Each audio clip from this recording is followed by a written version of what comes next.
routine inspection turned into a fight for survival when a Marine and his dog uncovered a hidden network of explosives in the city's tunnels. But the deadliest discovery was not the bombs. It was a voice from the past, a comrade thought long dead. If loyalty and betrayal colliding in the dark moves your heart, don't forget to like, subscribe, and stay with us for more untold stories. The call came just after dawn, pressed a pale stripe across the Ohio sky, a winter light that made the rail yard look like a photograph left too long on a windowsill. Ethan Hale stood at the kitchen sink with his coffee and the hush of a house that had learned to be quiet, even with the furnace ticking like an old watch. He was supposed to spend the morning fixing the sag in his back porch step. Instead, his county liaison phone buzzed with a tone that meant, "Come now, not call back." Dispatch sounded thin over the line, as though the cold had shrunk the wires a maintenance crew had missed check-in beneath the decommissioned Midland Spur. One man had gone down into the service tunnel before midnight and never came up. The regular K-9 unit was snowed in 2 towns, west highways salted but still a mess.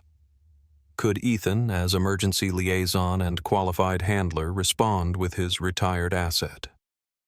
The phrase made him glance to the hallway where a scarred, black-and-tan shepherd lay with his chin on his paws, watching the world the way sentries do when the barracks is sleeping. "One last assist," Ethan said softly. Ranger's ears lifted without his body moving, a quiet acknowledgement from a partner who had learned to save energy for the moments that mattered. Ethan rinsed the cup, shrugged into a faded county jacket that still held a crease where a name tape used to sit, and clipped a weathered leather lead to the ring on Ranger's harness. The dog stood in that deliberate way he always did, as if measuring his limbs against an invisible checklist. Paws, shoulders, breath. Outside, the cold bit like a promise. The county SUV idled with its breath puffing into the air. On the drive across town, the streets were mostly empty, shuttered diners, a single train horn far off, and the silvery crust of salt crunching under tires.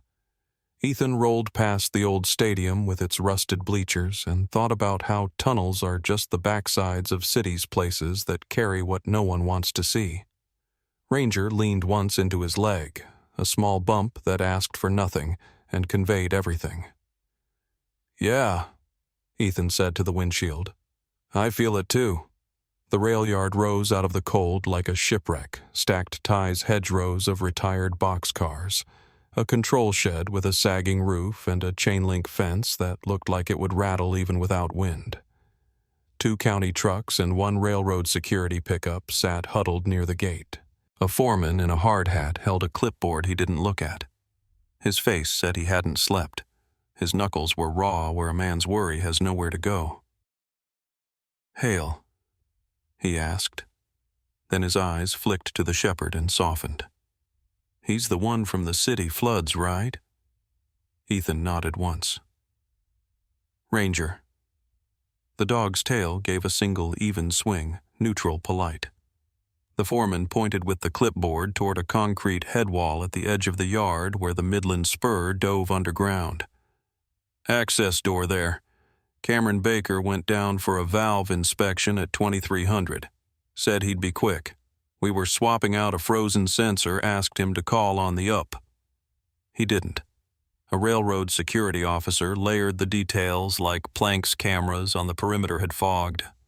The access logs showed the keypad door opened at 11:02 p.m. No exit recorded.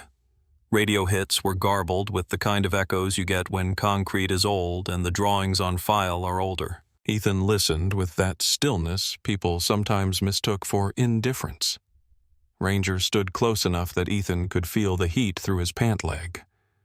"Any calls from inside?" Ethan asked. The officer shook his head. "Just a carrier squeal at 1:15. Could be interference. Could be a pocket keying up." The foreman's voice thinned. "Could be worse." Ethan didn't blink at that. He knew the shapes of worse that men didn't put to words around civilians.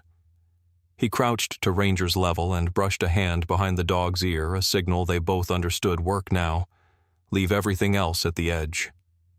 The access door surrendered to the keypad with a clack loud in the cold. A stairwell dropped into breathing concrete, the air gray with the smell of iron and the ghost of wet earth. 10 steps down, the city above faded to a muffled rumor. Ethan took the lead shoulder-brushing pipe's headlamp off for the first 30 feet, because light blinds you until your other senses come online.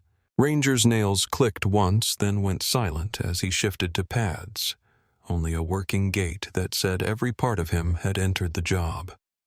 The tunnel mouth opened like a throat past a rusted security grate. Ethan swept the beam across the landing, catching the white freckles of salt on the concrete lip and the snarl of a frayed rope the color of hay. Wind from somewhere deep exhaled, and then took it back, a gentle tidal rhythm. That's when he saw the story the surface had failed to tell. On the dusty sill was the clear arc of fresh boot scuffs, heel-toe slide leading into the dark. Next to them, about 2 feet left, another set printed faintly in the powder, turned outward at a careful angle, headed back toward daylight. He bent close, set 2 fingertips down beside the marks, feeling for moisture. The outbound prints were older, drier. The inbound glistened slightly under the lamp's edge, as if the grit had caught a whisper of condensation. "Someone came out," he said to the emptiness, and didn't clear him. The words were flat, declarative, the way truth looks before anyone tries to bend it.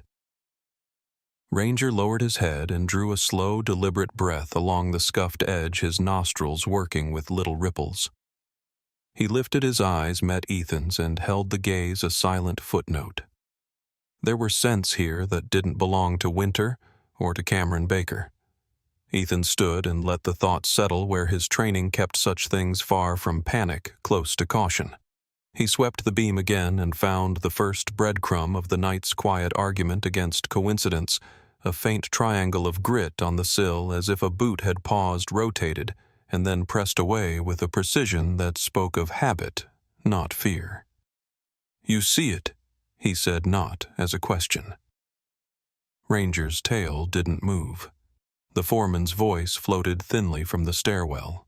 "You good down there?" Ethan answered with a steady, "We're good," and stepped through the grate into the mouth of the tunnel.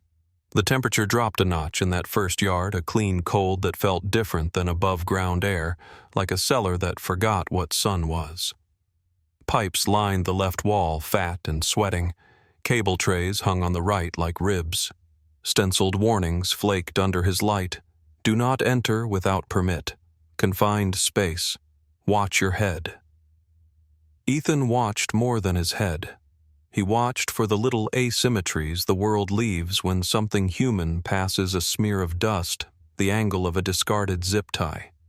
Condensation displaced on a valve wheel where a hand has been. 10 paces in, he stopped and turned his light back to the entrance just long enough to fix a mental photograph of the scuffs. When you're beneath a city direction is a choice you can't take back easily.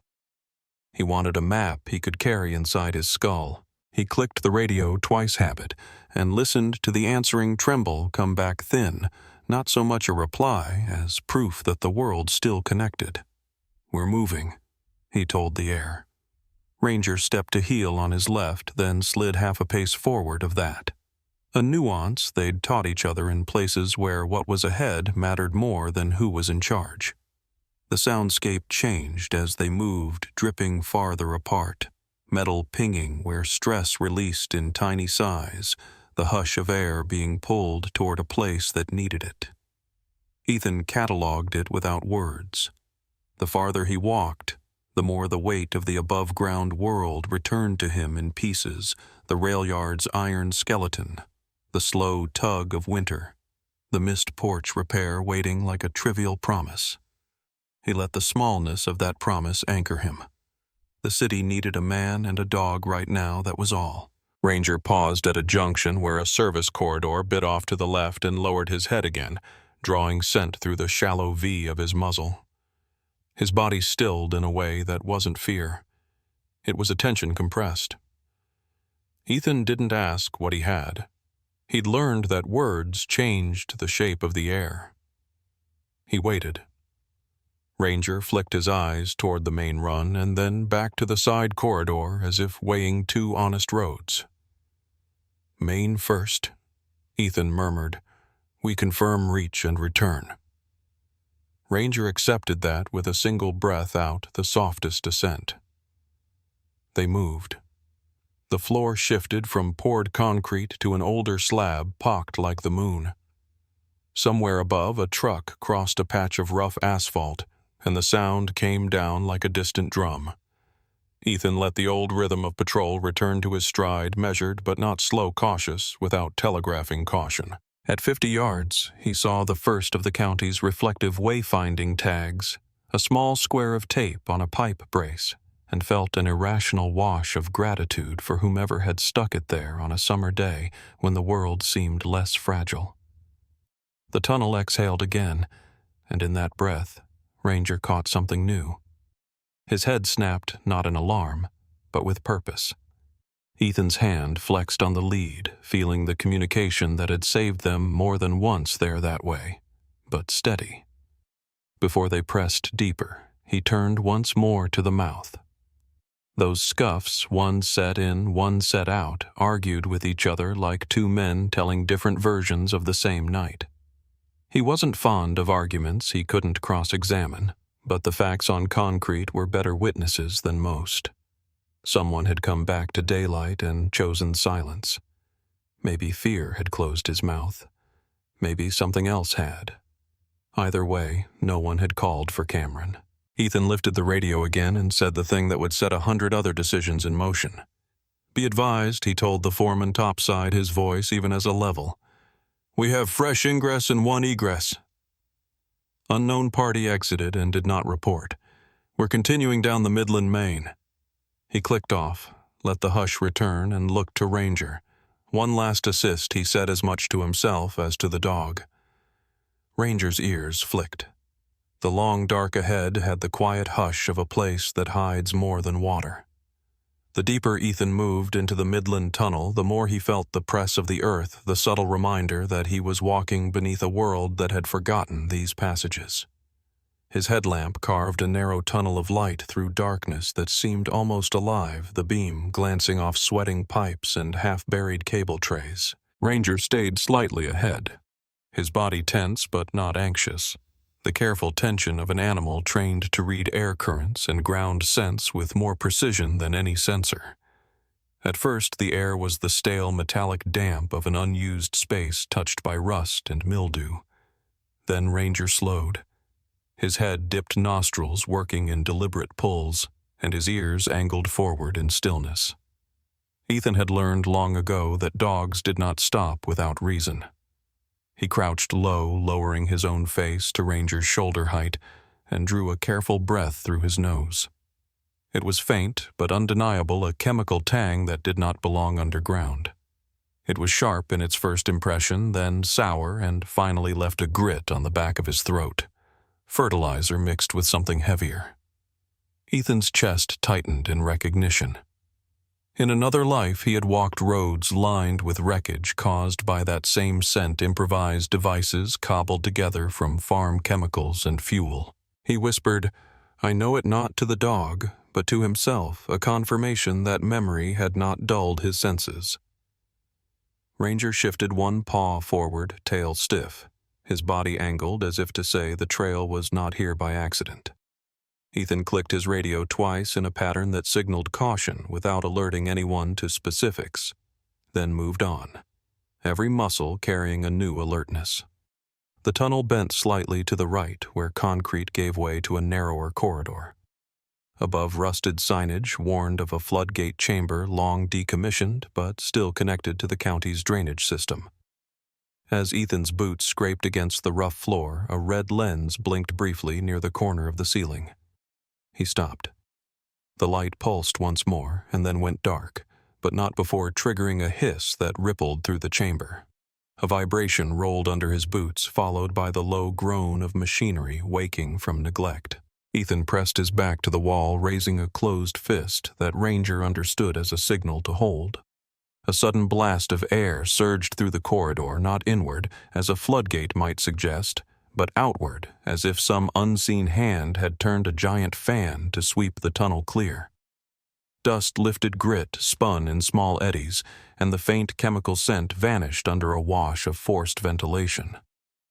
Ethan's eyes narrowed because he understood the purpose immediately.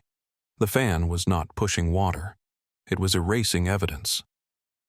Someone had rigged the old flood system with motion sensors, and instead of unleashing a tide, it exhaled with deliberate force meant to scrub away what lingered in the air. He lowered to one knee, pressing his palm against the vibrating concrete, and counted the rhythm of the fan's cycle. It did not match the irregular pattern of maintenance equipment struggling with age. It pulsed with precision, new wiring overlaid on an old frame. He turned to Ranger, who still held his place, nose pointed downwind, nostrils twitching against the manufactured current. The dog sneezed, once shook his head, then angled toward a seam where the airflow did not fully mask the scent. Ethan marked the spot in his mind. Whoever had planned this had counted on machines to outwit instinct, but instinct was stubborn when trained and paired with loyalty. He pushed forward each step slower, testing the floor for irregularities, aware that tunnels rarely hid only one kind of trap. At the next junction, he spotted another camera lens, but this one was cracked, a shard of its casing dangling loose. He angled his light just enough to see the broken plastic bore fingerprint smudges recent enough to still gleam against the grime. Someone had been here not weeks ago, but hours. He drew a slow breath, forcing calm into his chest. The chemical residue, the manipulated ventilation, the fingerprints, they were parts of a larger puzzle. Whoever had walked in ahead of him had knowledge of demolition, of concealment, of timing. This was not theft, not vandalism, but the careful rehearsal of sabotage. He touched his radio, spoke low. "Tunnel ventilation's been rewired. We've got chemical traces masked by forced airflow. Someone's ahead of us." His words carried no tremor, only the clarity of a man who had learned to deliver truth without flourish. Ranger eased forward again, his lead taut, but not pulling, guiding them deeper into the throat of the structure. Ethan's light swept past a corroded gauge, the needle pinned at 0 long dead, and he thought about how systems built to protect can be turned to serve the opposite. He let the thought sharpen his focus, not weaken it. A second surge of the fan came stronger, rattling loose debris from overhead conduits. He ducked instinctively as a shard of concrete pinged against the wall. The blast carried not just dust this time, but the faintest trace of something acrid, sharper than before. It was there and gone in a heartbeat, but Ethan knew Ranger had caught it too, for the dog's head, jerked ears snapping toward the deeper dark. He steadied Ranger with a touch, then straightened eyes narrowing into the shadows. Whoever had wired this system was not just masking. They were layering scents, confusing the air like a trail designed to lose pursuit. Ethan knew what that meant. It meant the missing worker might still be alive, but it also meant someone was guarding the secret of these tunnels with deliberate preparation. He swept his light once more and saw that the wall ahead bore fresh scrapes, a rectangle of cleaner concrete where a panel had been shifted. Beyond it, a faint draft whispered different from the fan's mechanical breath. He could feel the promise of another chamber, larger, waiting. He paused, let the silence speak, and then moved forward with the certainty that this was no longer a search and rescue in the traditional sense. It was something heavier, something with intent. Ranger pressed close, and the two of them crossed the threshold into whatever lay beyond. The further Ethan pressed into the tunnel, the more deliberate every detail became. The forced ventilation still echoed faintly behind him, pushing dust out in a steady rhythm, a reminder that he was walking against something designed to conceal. Ranger's stride shifted, his paws quieter, his tail level with his spine, his breathing measured like a soldier pacing himself for distance. The beam of Ethan's headlamp caught a splash of color against the dull concrete ahead, a hard hat white once, but dulled to yellow with grime lying tipped on its side near the junction of two corridors. A smear ran across its crown, deep crimson in the lamplight, dried into a tacky crust. Ethan crouched, lifted it with 2 fingers, and turned it under the beam. Blood, at least at first glance. His stomach tightened because the sight had weight. This could be Cameron Baker's, the missing crewman's, a sign of an accident, or worse. He set it on the ground carefully, his eyes narrowing.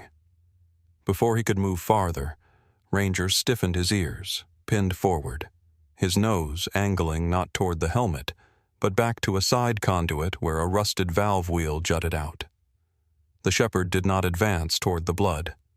Instead, he backed slightly, sniffed again, and swung his body with a deliberate pivot toward the conduit.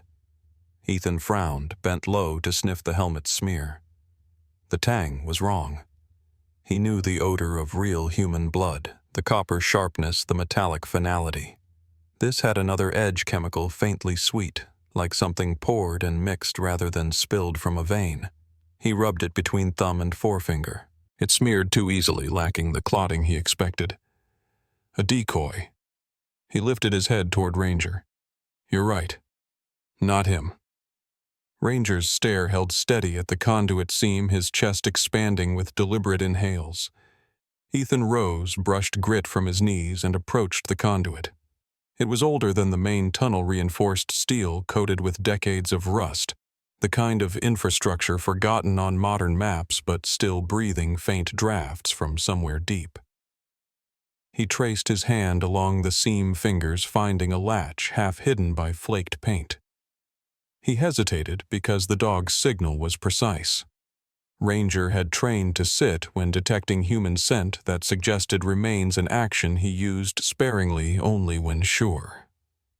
Now Ranger lowered himself deliberately, haunches planted, eyes locked on Ethan. The gesture spoke louder than a shout. Ethan's pulse slowed. He slid the latch with the back of his hand, cautious not to leave prints, and pried the panel open. The hinges groaned like a reluctant witness. The beam of his lamp cut through stale air into a cavity about 3 feet high, lined with dust that had been disturbed. He braced for what Ranger's signal promised, the weight of death in the dark. But what he saw tightened his chest in another way. Not a body. An envelope thick, sealed with tape resting atop a coil of discarded cable. Its surface bore grime, but the edges were too crisp, too recent to have been lying long.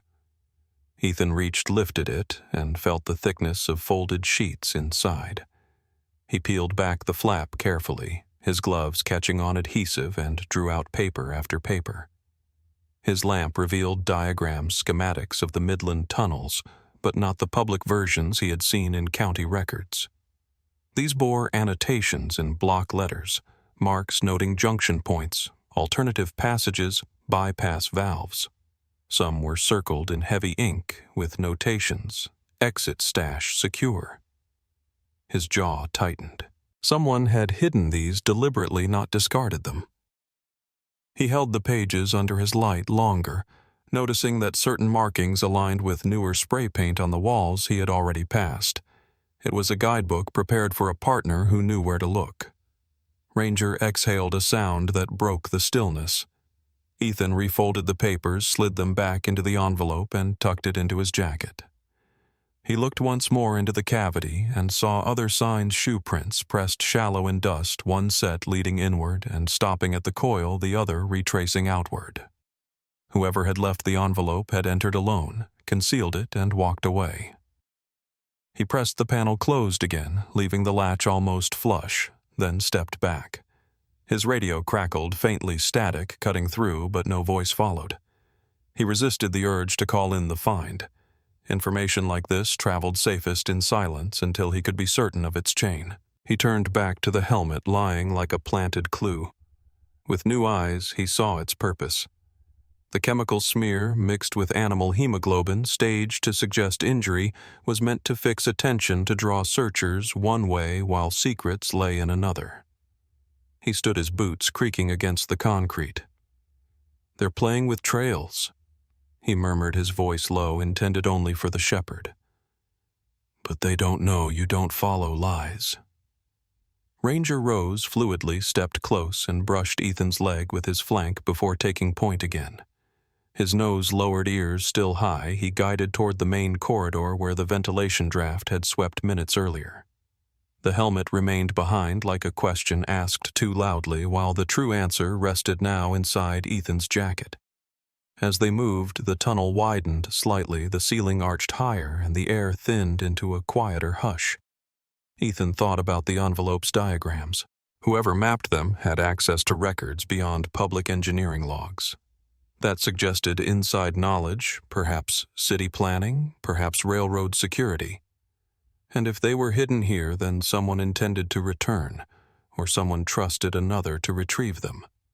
His mind cataloged possibilities while his senses stayed alert to the dark. Ranger paused at another junction, ears flicking toward faint echoes ahead. Ethan tilted his headlamp beam down and caught the faint glimmer of moisture across the floor, as though water had been spilled and dried irregularly. Another sign of movement, another piece of a trail. He pressed forward. Ranger steadied the envelope a weight in his jacket. The hard hat's red smear was far behind them now, just another lie set against concrete. But lies left traces, and sometimes those traces told the truth louder than words. Ethan straightened, tightened his grip on the lead, and let the hush of the tunnel carry them toward the next revelation. The tunnel narrowed as Ethan moved beyond the false trail, the envelope of maps tucked securely against his chest. The weight of it seemed heavier with every step, not because of the paper itself, but because of the intent it carried. Ranger moved a half-pace ahead, nose low paws, silent against the floor. The air had grown colder, but with an edge that felt less natural, touched by human tampering. Then, without warning, a vibration trembled faintly against the walls. Ethan froze, headlamp snapping off in a practiced motion. Darkness collapsed around them, complete, but silence sharpened into sound. From somewhere ahead, muted and irregular, came the buzz of a cell phone vibrating against concrete. Not a ring, not a loud call, just that subtle, pulsing rattle of plastic against stone. Ranger's ears rotated toward it, his body stiff muscles locked. Ethan inhaled through his nose, slowing his breath until his pulse steadied, then listened.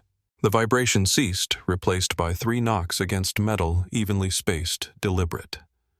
Not random noise, but an intentional signal. Ethan crouched, lowering himself against the wall, and whispered one syllable meant only for Ranger. The shepherd eased down onto his belly, alert but quiet. Ethan followed the sound, guiding himself by echo, his boots rolling heel to toe to muffle contact. 20 yards ahead, the tunnel widened into a junction chamber. A faint glimmer of light spilled from a crack in the wall, weak like a flashlight cupped in a hand. Ethan leaned into the shadow, and there he saw movement. A man crouched against a service pipe, shoulders hunched, one hand braced against the wall. His uniform shirt was railroad-issue collar, torn face pale and damp with sweat. The missing worker, Cameron Baker. Ethan stayed back, listening. Cameron's lips moved barely audible words forced out in a rasp. Not an accident, he whispered, eyes darting. They wired the drains. Not water. Moving more. His voice faltered as if the effort itself drained him. Ethan's mind locked on the phrase, recognizing its weight. More than water meant explosives, chemicals, or worse, channeled through the infrastructure designed to protect. He wanted to step forward, reveal himself, extend a hand of reassurance. But instincts kept him still, because shadows held more than one man. He signaled Ranger with a finger tap, holding the dog steady. That was when the air shifted. Ethan felt it first as a prickle against the back of his neck, then saw the faint silhouette behind Cameron. A taller figure posture measured the distinct outline of a raised arm. The gleam of metal caught a fragment of light, the barrel of a suppressed pistol aimed at Cameron's head. Ethan's muscles tensed to move, but Ranger moved first. The shepherd's growl rolled low and resonant, a sound trained to disrupt, to unnerve, not reckless barking, but calculated defiance. The growl vibrated through the chamber, and the gunman reacted. He jerked at the noise, his aim shifting instinctively toward the source. The shot came muted, a dull cough, but the round went wide, striking not flesh, but pipe. Steam erupted in an instant, scalding vapor hissing into the chamber, filling the air with a white, blinding fog. Cameron dropped flat arms over his head. Ethan lunged low, dragging him by the collar toward cover, while Ranger surged forward into the cloud, angling toward the threat. Through the haze, Ethan glimpsed the gunman retreating silhouette vanishing into deeper black, his footsteps absorbed by the steam's roar. He had not come to kill indiscriminately. He had come to silence a witness. Ethan dragged Cameron back against the wall, propping him upright. The man coughed, hacking against the steam, his eyes wide with panic. "Not safe," he gasped. "They know. You're here now." Ethan pressed a steadying hand to his shoulder, speaking evenly. "You hold still. You made it this far. You're not alone anymore." Ranger reappeared from the fog body, taut ears, straining nose, cutting through vapor for residual scent. He gave a single huff, a sign he had tracked the gunman's retreat deeper, but could not pursue without command. Ethan exhaled, weighing choices. He had confirmation now, Cameron alive, the tunnel compromised opposition active, but the attack had revealed more than danger. It had shown discipline. The shooter did not fire wildly into the mist. He fired once aimed, then withdrew, confident enough in his plan to avoid waste. That meant others, not just one. Ethan crouched, brought his face level with Cameron's. "How many?" he asked, voice low. Cameron swallowed his throat raw. "Don't know exact. More than 2. They move crates. Barrels. Said the tunnels would carry it clean, no one watching." His eyes flicked to the steam-clouded passage. "They have a timetable. When the system cycles." Ethan felt the truth of it in his bones. Whoever had orchestrated this understood infrastructure, understood timing. This was not sabotage improvised. It was operation rehearsed. The steam began to thin, revealing the scorch where the round had pierced pipe insulation.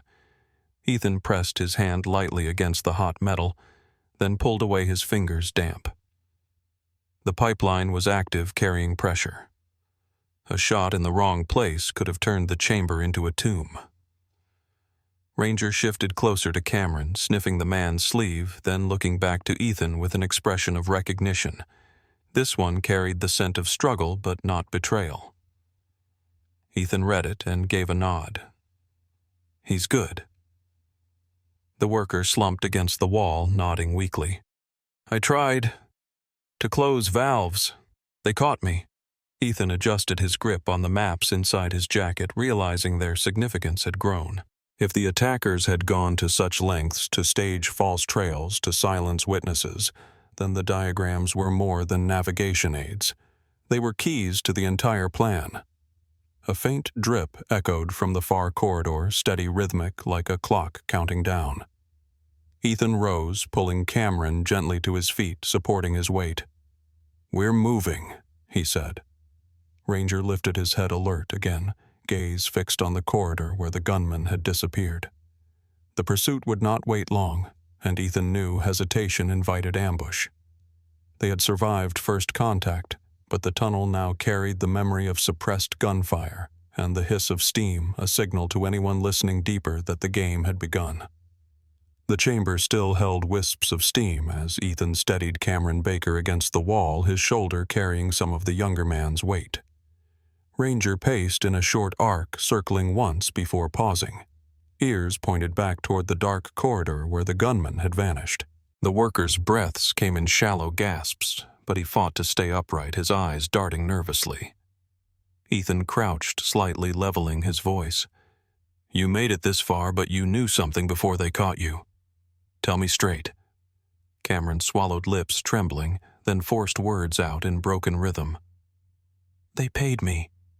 Said just a quick favor." Opened a valve, left a side door unlatched. "I thought just thieves, maybe copper scrappers. Nothing big." His eyes closed briefly as though ashamed. But then I saw them rolling drums.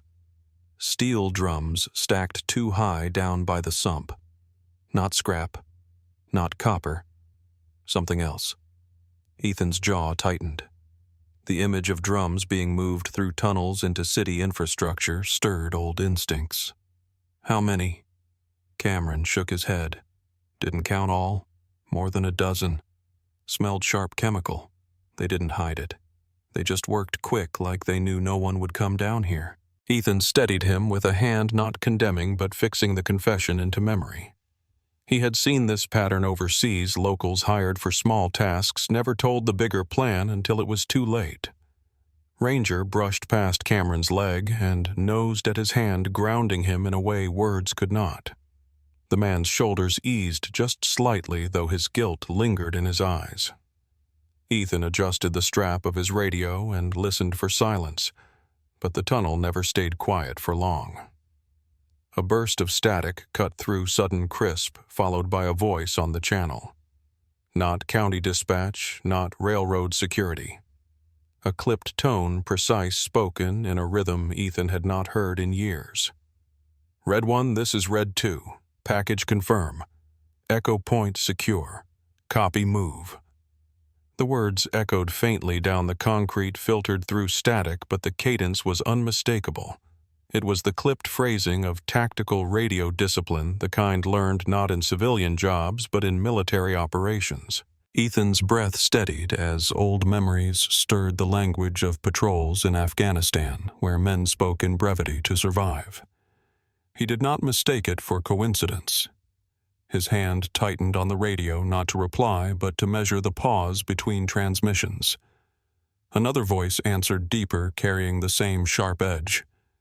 Red 2 copy. Hold line. Flank if shadow. Ethan's skin prickled at the phrase. Flank if shadow. It was an idiom he had heard in a dusty valley years ago, spoken by contractors who had once worn uniforms but now sold their training to whoever paid. He mouthed the words silently, grounding himself in their weight. These were not petty thieves. They were organized ex-military and comfortable using infrastructure as battlefield. He looked at Cameron, who had sunk slightly lower against the wall, head in his hands. You didn't know, Ethan said firmly. They used you. That ends now. Cameron lifted his eyes, fear and shame colliding. They'll come back. They always do. Ethan nodded once. Then we'll be ready. Ranger had not moved since the transmission ended. His body faced the corridor, tail stiff posture, alert, as though he too understood the voice on the radio meant something more dangerous than random crime. Ethan crouched, resting his hand briefly on the dog's shoulder. Same kind of men we've seen before, he whispered, though the dog needed no explanation. He straightened, checked Cameron's pulse fast but steady, then adjusted the man's weight to guide him forward. We keep moving. Quiet. We find higher ground somewhere the signal can break free. Cameron nodded weakly, allowing Ethan to half carry him toward the main run. Each step echoed faintly, but Ethan counted them, marking distance, marking time. His mind replayed the radio traffic. Red 1, Red 2, Echo point secure. This was structured, coded, deliberate. Not street slang, not untrained chatter. They had a command chain. They had operational goals. That meant their plan was not just about storage. It was about timing and deployment. The thought brought a heaviness Ethan recognized from combat zones, the sense that the enemy was not scattered, but waiting patient, always just out of sight until the moment chosen. He let the awareness sharpen his senses. Ranger angled suddenly, nose high, catching the faint drift of air again. Ethan stilled Cameron and listened. Far ahead, deeper into the tunnel, came the scrape of metal against concrete. A hatch closing. A man's muttered voice, low, unintelligible, but shaped with the same clipped edges as the radio. They were not alone in this section. Ethan steadied Cameron against the wall, whispered, "Stay low." He scanned the corridor, eyes adjusting to the faint glow of emergency paint markings. Ranger's body had shifted, angled toward the sound, a low rumble forming in his chest. Ethan calmed him with a touch. Not yet. He needed information more than a chase. The voice on the radio returned, this time closer, stronger. Red 2, perimeter closed. Shadow element confirmed. Hold for sweep. Ethan's lips pressed into a line. Shadow element. They knew someone else was inside. They did not yet know who, but they had confirmed presence. It was only a matter of time before they triangulated. He pulled Cameron gently back, lowering him behind a support column, then crouched, whispering low. This isn't a burglary crew. These are trained. Veterans who turned. That's who we're dealing with. Cameron swallowed hard, nodding slowly as the truth set in. Ranger shifted his weight forward, poised to move when commanded. Ethan steadied his breathing eyes, narrowing into the darkness ahead. The war he thought he left overseas had followed him home into the silence of a forgotten American tunnel. And now he would have to fight it here. The echoes of the last transmission still lingered when another burst of static cut through the tunnel's silence. Ethan froze where he crouched beside Cameron, every muscle tightening, not from the words at first, but from the cadence of the voice.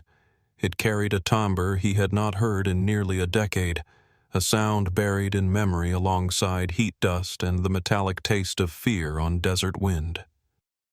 "Red team, hold fast," the voice commanded, steady and sure. "Shadow element is Cole. Confirm it. Confirm and lock him down." Ethan's throat closed. The name alone would have rattled him, but the voice, the unmistakable drawl cut short by clipped consonants, was Mason Pike's. Pike, who had served beside him in Helmand, who had walked point through valleys of stone and fire, who had not walked out of the ambush that stole half their platoon. Reports said he was gone, listed as unrecoverable body, presumed lost. Ethan had mourned him, buried his name in the quiet corners of memory, and carried on. Yet here, in a forgotten American tunnel, the dead man's voice returned alive and commanding. Cameron blinked, sensing the shift in Ethan's face. "What is it?" he whispered. Ethan didn't answer, not yet. The radio cracked again. This time, the tone carried something sharper, personal. "Cole, if you're in there, you remember me. I know you do. Don't make me smoke you out, old friend." Ethan's chest constricted because Pike had not just spoken his name. He had used the old call sign, the nickname Ethan had carried in the Marines, a moniker whispered only in sand-choked nights among brothers who had trusted each other with their lives. No one else knew it. No one alive outside that fire-swept valley.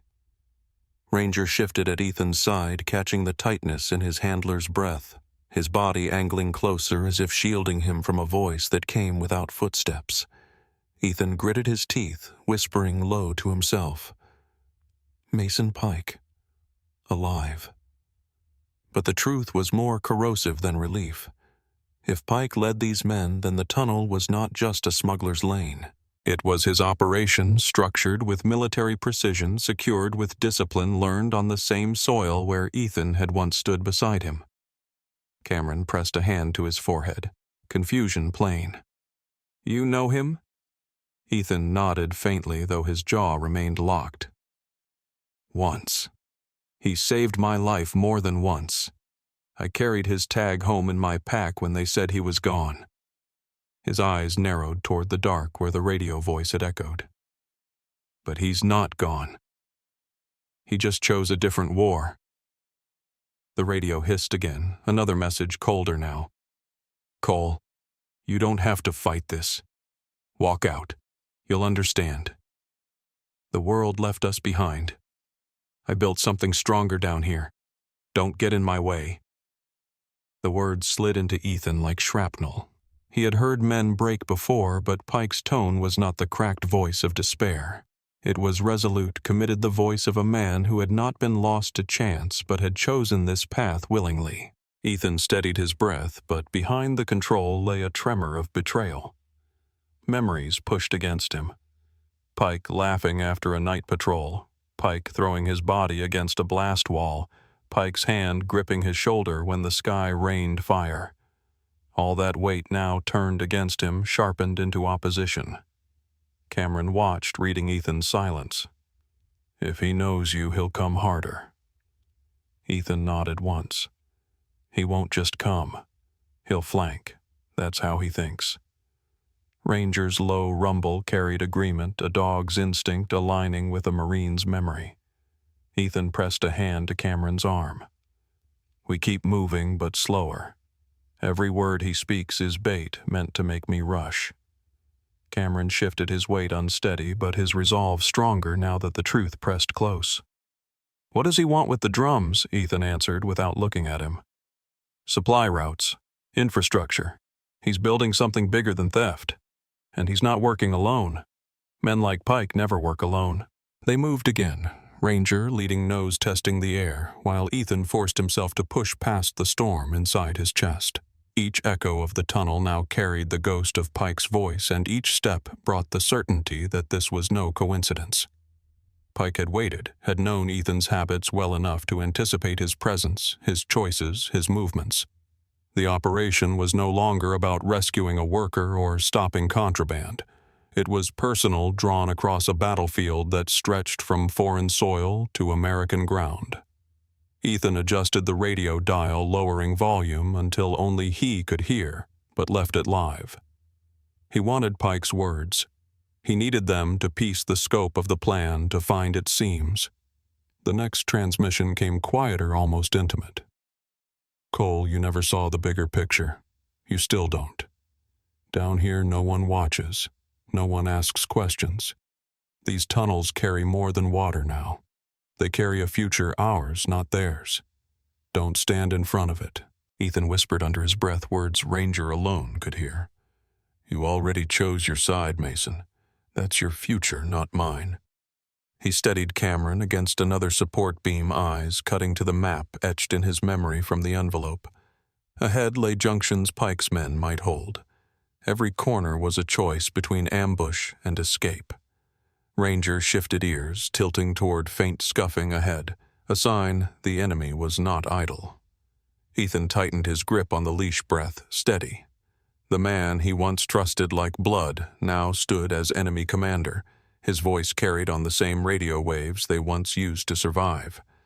And the tunnels once forgotten now pulsed with the footsteps of soldiers turned contractors, loyal only to whoever paid.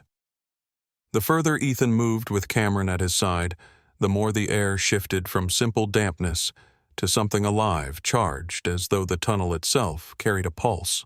Ranger's posture grew taut, his body pulling slightly left toward a wall lined with old brickwork patched over decades earlier, but now vibrating faintly with something mechanical beneath.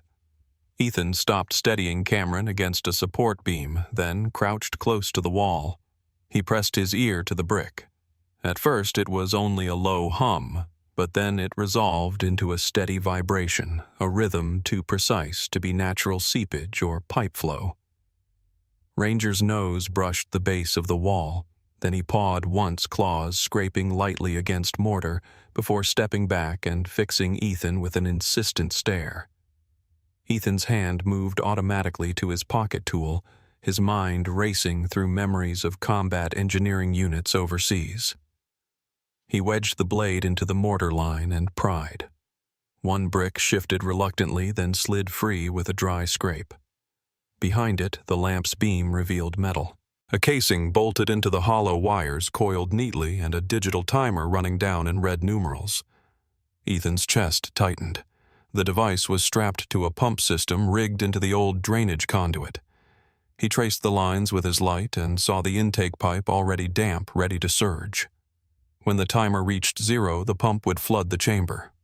Pressure would build behind the reinforced wall, turning it into a battering ram aimed directly at the subway power hub only 100 yards beyond. Ethan muttered low, his voice even, but grim. "They're not just hiding drums. They're turning the tunnel into a weapon."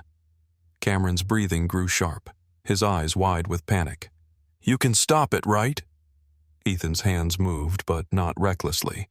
He studied the wiring. The build was disciplined, no sloppy solder, no loose ends.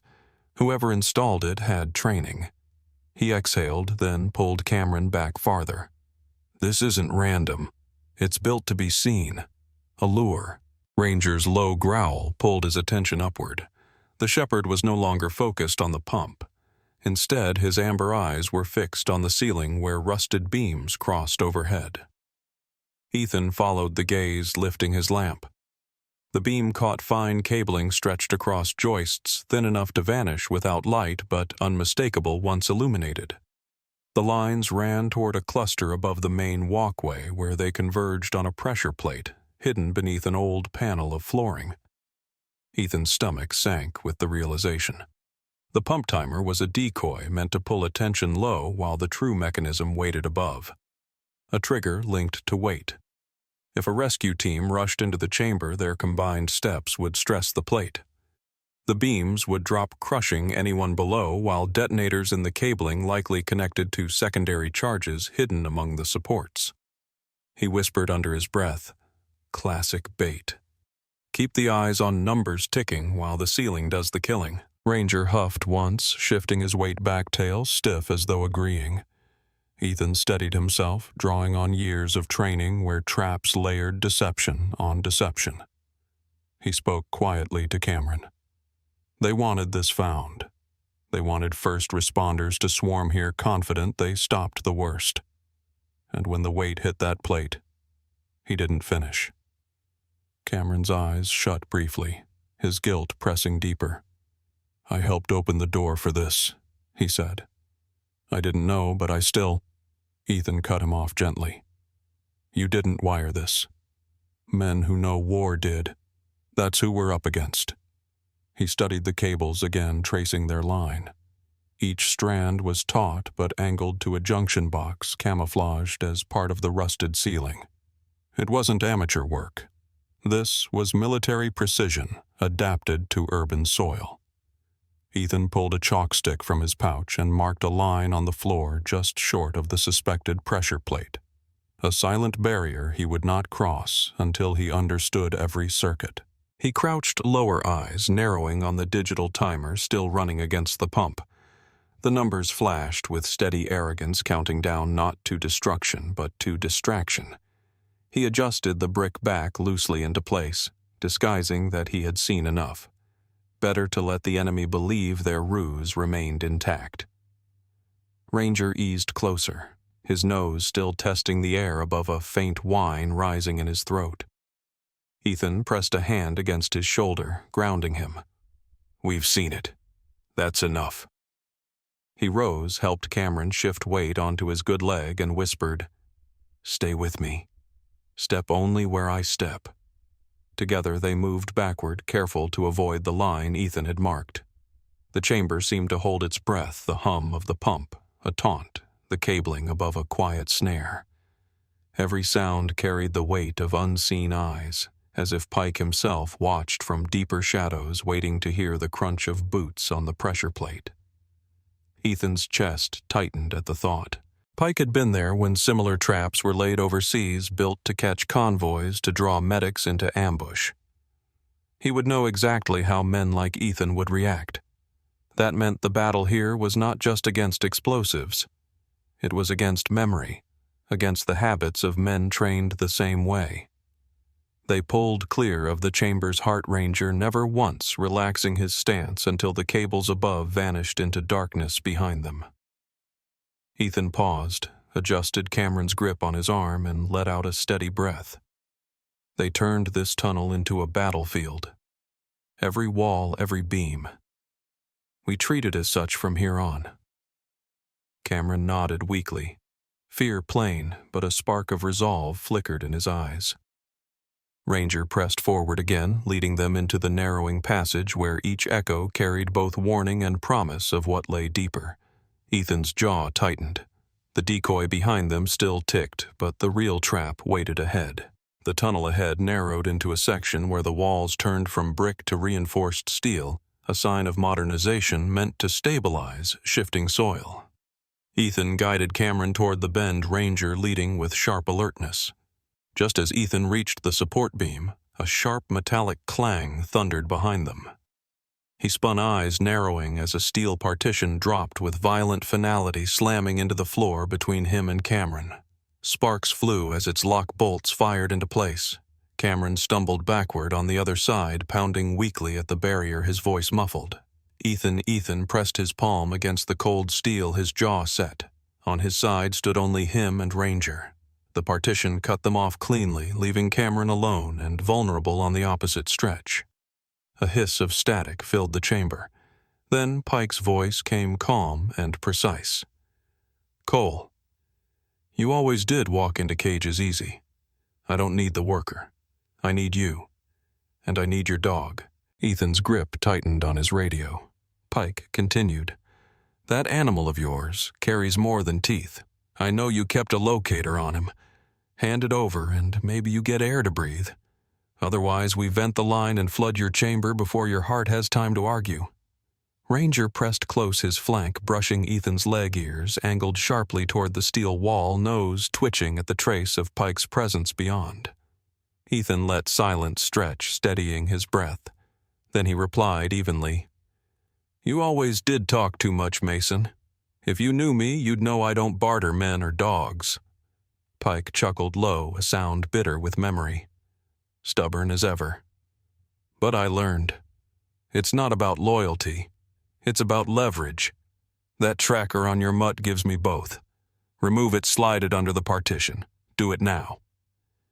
Ethan crouched, brushing his hand against the GPS unit clipped under Ranger's harness. He understood Pike's plan. With the tracker, Pike could triangulate every step, every pause, steering his men like hunters closing in on prey. Ethan glanced down at Ranger, who met his gaze with a stillness only shared between handler and dog. He whispered low enough for only Ranger to hear, "We give him what he wants, but on our terms." He unclipped the unit slowly, letting the sound of the latch carry across the steel as if complying. Pike's voice sharpened. "Slide it through." Ethan placed the unit in his palm but did not release it. Instead, he guided Ranger close to the partition, pressing the dog's chest against the steel so the device remained inches from the barrier. The signal would bounce, refract, scatter into false echoes. Ethan had seen it before with jammers overseas where reinforced walls bent coordinates into lies. He clipped the unit lightly to Ranger's harness again but kept him flush against the wall, their bodies one with the steel. Seconds later, Pike's voice returned smug. "Got it. North Junction. I'll send my men." Ethan exhaled quietly. Pike thought he had the trail, but the maps told Ethan another story. The North Junction led to an old maintenance spur marked decades ago as a service exit. On the updated records, it had been listed as sealed, but in the envelope Ethan found the spur was drawn as a cul-de-sac, a dead-end chamber once considered for storage, then abandoned. If Pike's men followed the GPS ping into that corridor, they would find nothing but a wall. Ethan let his voice carry calm defiance. "You've gotten sloppy, Mason. You never check twice." He muted his mic, listening to the faint shuffling and distant calls on Pike's channel. The secondary team was already moving, confident they hunted Ethan north. Ranger stood still, every muscle ready but patient, his body pressed firmly against the steel partition holding the illusion. On the other side, Cameron's voice grew hoarse. "Ethan, what do I do?" Ethan leaned close, lowering his tone to slip past the wall. "Stay low. Don't shout. He doesn't need to hear you. We'll draw them off." Cameron's breathing steadied, though fear still traced every sound. Ethan adjusted his pack straps, scanning the chamber. The steel partition had sealed tight, but every engineered system left a flaw. He raised his light, tracing the seams where wall met ceiling. The bolts were new. The steel reinforced, but above them ran ventilation ducts large enough to thread through if cut. It would take time and silence, both luxuries in short supply.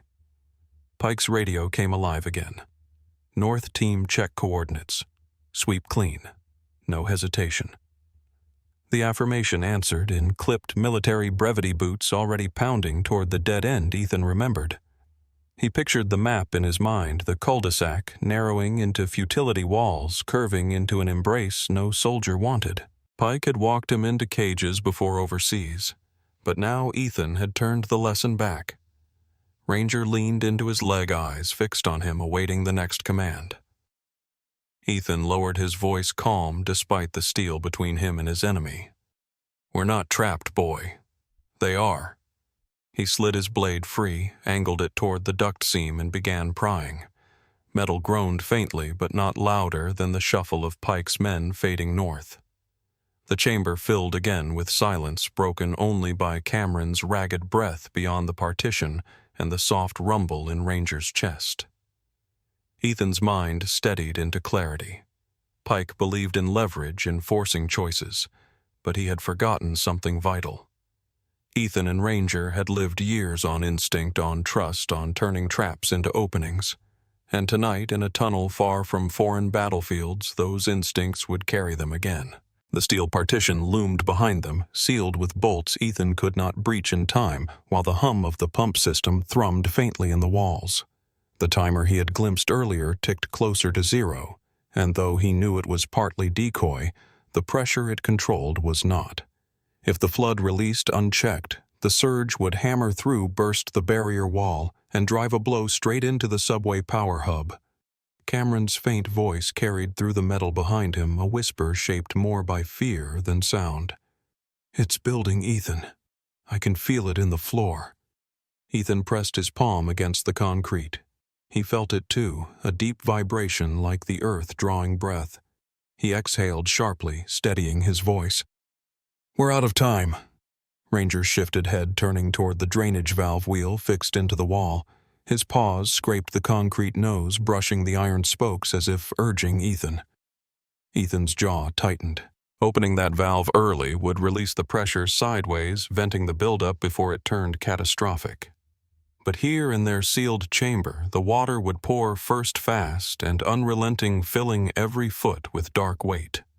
It would save the city, but it might drown them before help arrived. Ethan made his choice the way Marines make them, with no illusion of safety, only duty.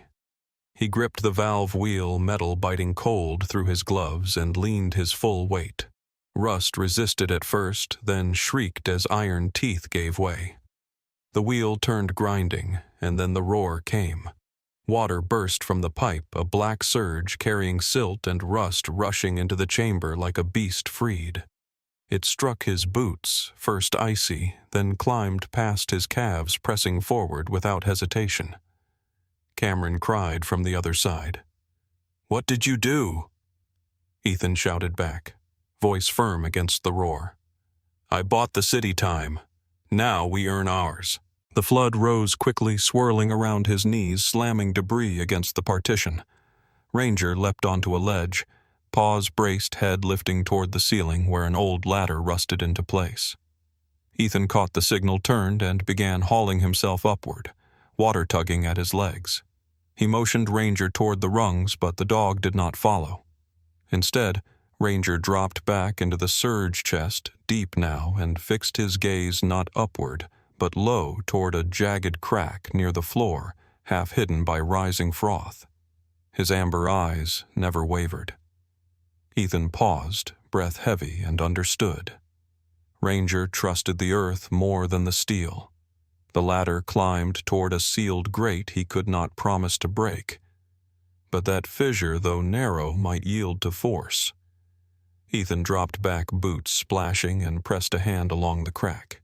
He felt cool air seeping faintly through. Not sewer gas draft carrying the dry scent of old cables. A maintenance duct long abandoned. His pack weighed heavy, his weapons soaked. The passage would not take them with gear. It would take only what fit flesh and loyalty. He drew the pry bar from his belt, drove it into the fissure, and hauled. Mortar cracked stone, splintered, and the fracture widened. Water clawed at his legs, urging haste. He swung again, iron ringing against concrete, each strike loosening the seam.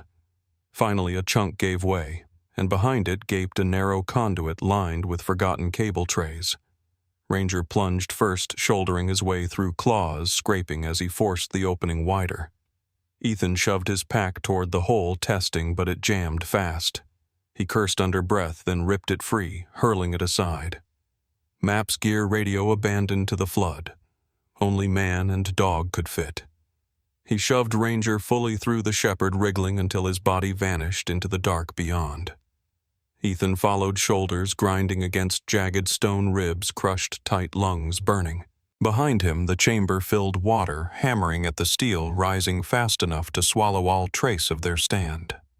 He dragged himself inch by inch, concrete tearing at his jacket, until suddenly the space widened and he tumbled onto damp gravel Ranger, wading shaking water from his coat. Ethan lay gasping, chest heaving, listening to the muffled thunder of water pounding against walls behind them. He reached out, resting a hand against Ranger's wet fur, whispering between breaths, "You chose right." Ranger pressed his head against Ethan's shoulder in silent reply. He pulled himself to sitting, dripping, empty-handed, but alive. The maps, the tools, the radio, they were gone to the flood. But Cameron's faint banging still carried through some pipe behind the wall, proof that the worker had survived the surge too. Ethan steadied his breath. He had saved the station at the cost of everything he carried. Now he had only instincts, a dog, and the memory of Pike's voice promising more to come. The cable duct sloped ahead into darkness, narrow but passable. Ethan rose, water dripping from his boots, and motioned Ranger forward. The shepherd obeyed, leading into the black where no map remained to guide them, only trust. The crawl through the cable shaft seemed endless, every inch clawed with raw stone that scraped Ethan's shoulders and ribs. Water still clung to his skin, dripping steadily from his hair into the dust of the forgotten passage. Ranger pressed ahead with tireless certainty, his breath steady even as the space threatened to crush the air from their lungs. When at last they broke free into an adjoining chamber, Ethan hauled himself upright, chest heaving, water seeping from his boots. His hand brushed cold steel, and he realized the chamber ended at another blast door. Before he could move, a shape separated itself from the shadows. Pike stood there, framed by the beam of a dim flashlight clipped to the wall, his outline broad and steady, a pistol raised without hesitation. The years had changed his face. Gone was the sharp-eyed brother who once shared rations and foxholes overseas. Before Ethan now stood a stranger carved from bitterness, the lines on his face etched deeper than war alone could explain. Pike's eyes glinted with recognition, yet hollow of anything human. His voice carried no warmth. "You never learn, Cole. You always chase loyalty into graves." Ranger froze mid-step, body tense but unmoving. His amber gaze burned bright, searching Ethan's face for the command. A silence stretched heavy as steel. Ethan gave a single nod. The shepherd launched left, a blur of force breaking Pike's aim. Pike squeezed the trigger, but his shot went wide, punching sparks from the metal wall. Ethan's own pistol fired in that same instant. His round tore into Pike's arm, spinning him, the weapon clattering to the wet floor. Pike staggered but did not fall. He clutched his wounded arm, eyes still locked on Ethan as if refusing to yield. The chamber filled with echoes, water dripping, breath-ragged steel vibrating with the memory of gunfire. Ethan advanced, weapon steady, Ranger circling, a low growl vibrating in his chest. Pike's lips twisted, not in pain but in something darker. "I should have left you under that riverbed years ago." Ethan's voice was quiet but iron. "You left yourself, Mason. I just finally caught up." Sirens bled into the tunnel, then distant at first, growing closer. Red strobes flickered against wet stone as emergency teams breached the outer access. Boots pounded, shouts carried, and Cameron's hoarse voice rose among them as rescuers pulled him into the light. The worker clutched his side, shivering, but managed words that cut heavier than the flood. "It wasn't just them," he said, pointing weakly toward Pike. "A man in City Hall signed it all off. He said the tunnel repairs would cost too much, so he let them use it. Money in exchange for silence." Ethan felt the truth land cold and heavy. The sealed maps, the hidden ducts, the careful neglect, it was all cover sanctioned by power deeper than the gangs that filled these shadows. Officers pressed past, securing the chamber voices, crisp with command. Ethan holstered his weapon and drew steel cuffs from his belt, seizing Pike's wrist, forcing his arm behind his back. Pike did not resist, only sneered eyes filled with defiance, and a glimmer of something that might once have been recognition. Ethan avoided his gaze. He snapped the cuffs shut, the sound sharp, final. "Your war ends here." Pike said nothing, his silence worse than words. The sirens echoed, the rescue lights swept, and still, Ethan felt the weight of betrayal thicker than the flood. Ranger eased down beside him, haunches firm against the wet ground. Ears, tall eyes never leaving Pike until the man was dragged toward the waiting officers. The chamber grew quiet again, save for the steady drip of water and the low hum of engines above. Ethan turned, looking back down the blackened passage where they had crawled, where water now claimed every trace of struggle. He exhaled slowly, shoulders loosening for the first time in hours. Ranger stepped close, pressing his flank against Ethan's leg, grounding him in the present. The dog's breath rose warm in the frigid air, steady as the heartbeat Ethan had trusted through every peril. He lowered his hand, scarred and calloused, onto the shepherd's damp back, feeling the strength beneath the fur. He whispered more to himself than the dog. "Loyalty's the only thing that lasts." Ranger leaned in silent, resolute. Outside, the storm had eased. The sirens faded, but inside that tunnel, Ethan knew the truth.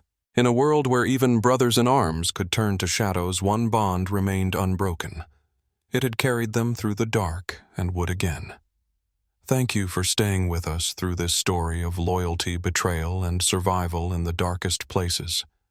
Which moment struck you the most, the discovery of the hidden explosives, the reunion with a fallen comrade, or the final stand between man-dog and betrayal?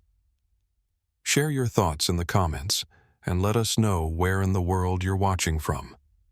If you believe stories like this should continue to be told, make sure to like this video, subscribe to the channel, and stay with us for more tales of courage and loyalty.